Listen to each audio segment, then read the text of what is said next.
Hi everyone, कैसे हैं आप सभी। आई होप बहुत अच्छे होंगे।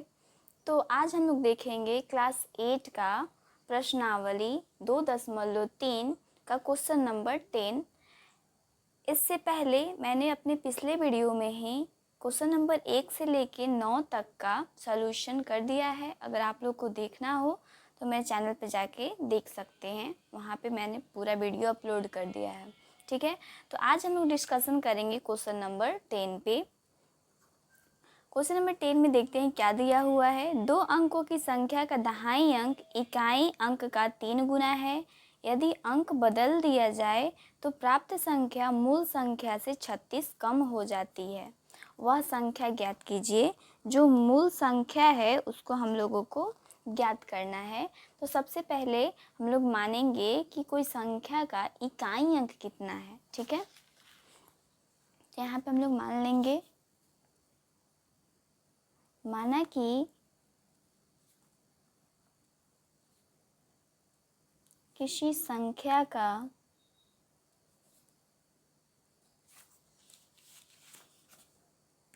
इकाई अंक बराबर x और दहाई अंक का तो खुद ही बता रहा है। दहाई अंक क्या है क्वेश्चन में, 2 अंकों की संख्या का दहाई अंक इकाई अंक का 3 गुना है। तो इकाई अंक हम लोगों ने x माना था, तो दहाई अंक जो है इकाई अंक का 3 गुना है। 3 गुना कहने का मतलब कि 3 से हम लोग गुना कर देंगे तो ये 3 गुना हो गया। अब इकाई तो 1 होता है और दहाई क्या होता है 10। जैसे इकाई दहाई पे 1 जीरो, इकाई दहाई सैकड़ा पे 3 जीरो, ऐसे मतलब कि जीरो बैठाते हम लोग। तो पहले ही हम लोग पढ़ चुके हैं ये सब के बारे में। तो जब दहाई की जगह पे है तो इसमें हम लोग क्या कर लेंगे, 10 से गुना कर लेंगे। तो अब यहाँ पे जो संख्या बनेगा वो क्या हो जाएगा, संख्या बराबर क्या होगा, इकाई अंक प्लस दहाई अंक कितना है, 10 में 3 में गुना करेंगे कितना हो गया 30x। तो यहाँ पे हो गया x प्लस 30x बराबर कितना हो जाएगा 31x, मतलब कि 31x हो जाएगा ये हमारी संख्या। अब इसको आगे क्या बोल रहा है कि अंक पलटने पर अगर इसका अंक हम लोग बदल देंगे तो नया संख्या क्या मिलेगा, संख्या प्राप्त संख्या अंक पलटने पर, अंक पलटने पर। ठीक है, जब हम लोग अंक पलटेंगे तो क्या हो जाएगा, इकाई वाला जो संख्या है वो यहाँ दहाई की जगह पे आ जाएगा और दहाई वाला जो संख्या है इकाई की जगह पे चला जाएगा। तो इकाई की जगह पे आ गया 3x मतलब कि 3x प्लस दहाई की जगह पे आ जाएगा x। तो x तो है लेकिन दहाई की जगह पे आ गया तो इसमें 10 से हम लोग गुना कर लेंगे। तो यहाँ पे पलटने पर बनी संख्या हो जाएगा 3x प्लस 10x मतलब कि कितना हो गया 13x। ठीक है, जैसे हम अगर नॉर्मली बात करें तो एक संख्या हम लोग लेते हैं 12 जो कि एक 2 अंकों की संख्या है, मतलब इसमें 1 अंक और ये 1 अंक, 2 अंक है इसमें। तो ये 2 अंकों की संख्या है। इसका अगर हम लोग अंक पलट दें, मतलब दहाई वाला इकाई की जगह पे और इकाई वाला दहाई की जगह पे, तो ये कितना हो जाएगा 21। तो इसी तरह इसमें भी है, इसका जो संख्या है वो 31x आया, फिर इसका हम लोग अंक पलट दे रहे हैं तो कितना आ गया 13x आ गया। अब देखते हैं प्रश्न से, प्रश्न में क्या बोल रहा है। तो लिखेंगे प्रश्न से बोल रहा है कि यदि अंक बदल दिए जाए तो प्राप्त संख्या मूल संख्या हमारे कितना आया है 31x बराबर पलटने पर बनी संख्या कितना आया है 13x। ठीक है, तो क्वेश्चन बोल रहा है कि यदि अंक पलट दिया जाए तो प्राप्त संख्या, ये जो संख्या प्राप्त हुआ है मूल संख्या से 36 कम है।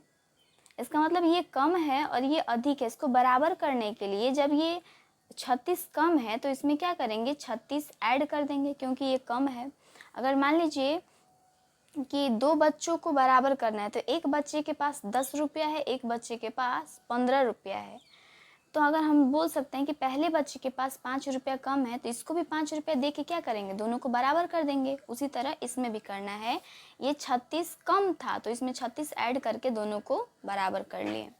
अब x वाले को एक साइड कर लेंगे, 31x ये 13x प्लस में है, बराबर के इस साइड है तो माइनस में आ जाएगा, 13x बराबर 36। ठीक है, अब 31 में से 13 घटाएंगे, मतलब 31 में से 13 घटाएंगे तो कितना बचेगा, 18, मतलब कि 18x बचेगा बराबर 36, मतलब कि 36। अब x का मान हम लोग निकाल लेंगे, 36 और ये 18 जो है गुना में है, बराबर किस साइड आएगा तो भागा में, ये अब कैंसिल हो जाएगा कितने बार में, 2 बार में।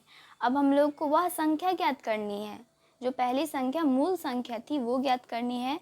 तो मूल संख्या हम लोगों का कितना था, 31x, मतलब कि 31x हम लोगों ने पहले ही यहाँ पे माना हुआ है 31x। ठीक है, तो 31 इंटू x का मान कितना आ गया, 2, गुना कर लेंगे इसको, 62 हमारी संख्या निकल के आ जाएगी। ये इसका हो गया मूल संख्या।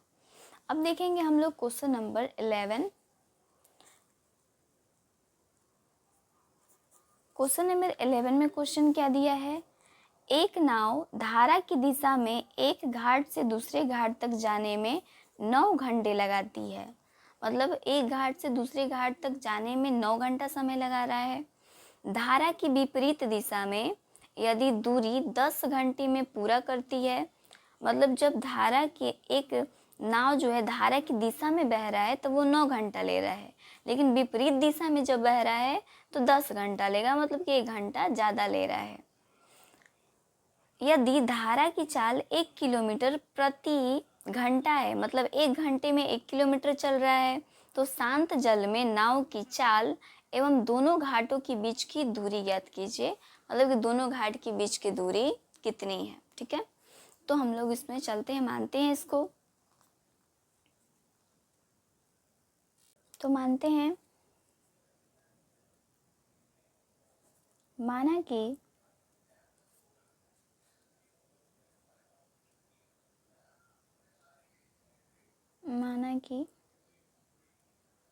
नाव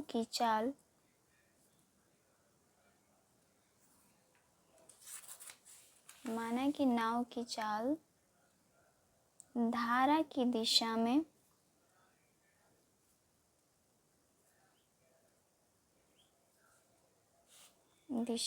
कितनी है, यहाँ पे 9 घंटा समय लगा रहा है और 1 घंटा में 1 किलोमीटर चल रहा था, तो 9 घंटा में कितना हो जाएगा, 9 किलोमीटर। मतलब बोल सकते हैं हम लोग कि नाव की चाल धारा की दिशा में 9 किलोमीटर प्रति घंटा के चाल से चल रहा है। ठीक है, अब विपरीत दिशा में,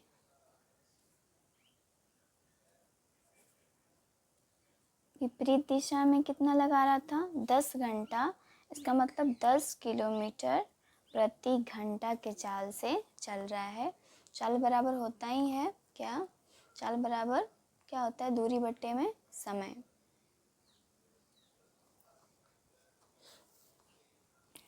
ठीक है, तो इसका बोल रहा है क्या,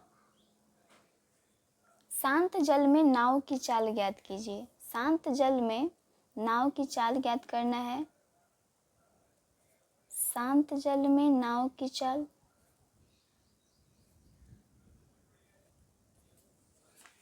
जब भी शांत जल में नाव की चाल की बात करेगा तो उसको हम लोग प्लस कर लेंगे। एक तो नाव की चाल प्लस धारा की चाल दोनों ऐड हो जाएगा। जब विपरीत दिशा का बात करता है तो उसमें माइनस होता है। तो अगर हम एक एग्जाम्पल लेके मैं बताने का कोशिश कर रही हूँ कि मान लीजिए हमको साइकिल चलाना है, तो साइकिल हम जब चला रहे हैं तो इस दिशा में हम लोग जा रहे हैं साइकिल चलाते हुए, और इसी दिशा में अगर हवा भी हम लोग को मिल जाए, मतलब पीछे से हवा भी बह रहा है इसी दिशा में, तो साइकिल चलाने में हम लोग को क्या होगा, आराम होगा और थोड़ा सा मेहनत भी कम लगेगा। तो हम लोग बोल सकते हैं एक तो हवा का चाल और प्लस साइकिल का चाल, तो हम लोग जल्दी पहुँचेंगे और समय भी क्या होगा, कम लगेगा। और वही अगर विपरीत दिशा में हम लोग साइकिल चला रहे हैं और हवा इसके अपोजिट चल रहा है, उल्टा चल रहा है, तो क्या होगा, हम लोग को ज़्यादा जोर लगाना पड़ेगा, मेहनत ज़्यादा पड़ेगा। तो यहाँ पे हम लोग को क्या करना पड़ेगा, एक तो हमारी साइकिल की चाल माइनस में करना पड़ेगा, क्या, हवा की चाल, क्योंकि वो हम लोग को अपोजिट साइड में धकेल रहा है, पीछे की ओर धकेल रहा है, इसलिए। तो ये शांत जल में पूछ रहा है तो इसको क्या करेंगे, ऐड कर देंगे। वही विपरीत दिशा में पूछता तो हम लोग माइनस कर देते, ठीक है। तो यहाँ पे शांत जल में नाव की चाल पूछ रहा है, तो पहले तो इसके धारा की दिशा में चाल कितनी थी, 9, और प्लस विपरीत दिशा में कितनी थी, तो 10। कितना हो गया कुल, मतलब कि 19 किलोमीटर 19 किलोमीटर प्रति घंटा हो जाएगा, ठीक है। ये शांत जल में नाव की चाल हो गया। अब बोल रहा है दोनों घाटों के बीच की दूरी ज्ञात कीजिए। दोनों घाटों की बीच की दूरी, दोनों घाटों के बीच की दूरी कितनी हो जाएगी। एक तो जब हम धारा की दिशा में चल रहे हैं तो 9 किलोमीटर प्रति घंटा चाल से चल रहे हैं, और विपरीत दिशा में जब आ रहे हैं तो 10 किलोमीटर प्रति घंटे की चाल से आ रहे हैं। अब हम लोग को कुल दूरी निकालना है। दूरी बराबर क्या होगा, चाल गुने समय होता है। तो हम लोग कितने बार जा रहे हैं, एक घाट से दूसरे घाट में जाने पर कितनी कुल दूरी हो जा रही है। तो एक तो प्रारंभिक चाल कितना था हम लोग का, जब इधर से जा रहे थे नाव की चाल तो 9 था, तो 9 ले लिए। अब ये धारा की चाल विपरीत दिशा में तो 10 था, इसको 10 ले लेंगे, ठीक है। मतलब दोनों घाटों के बीच की दूरी, तो एक तो नाव की चाल और प्लस धारा की चाल, दोनों को क्या कर लेंगे, ऐड कर लेंगे। और ये कितनी बार हो जाएगा, 2 घाटों के बीच की दूरी पूछ रहा है तो इसको 2 बार, एक बार आते समय और एक बार जाते समय, तो कुल कितना दूरी हो जा रहा है वो हम लोग को निकालना है। ये अब मल्टीप्लाई इसको कर लेंगे, 9 दूनी 18, 18 में 10 से गुना करेंगे तो मतलब कि 180 किलोमीटर, ये इसका आंसर हो जाएगा। Thanks everyone. आगे मिलते हैं हम लोग नेक्स्ट वीडियो में।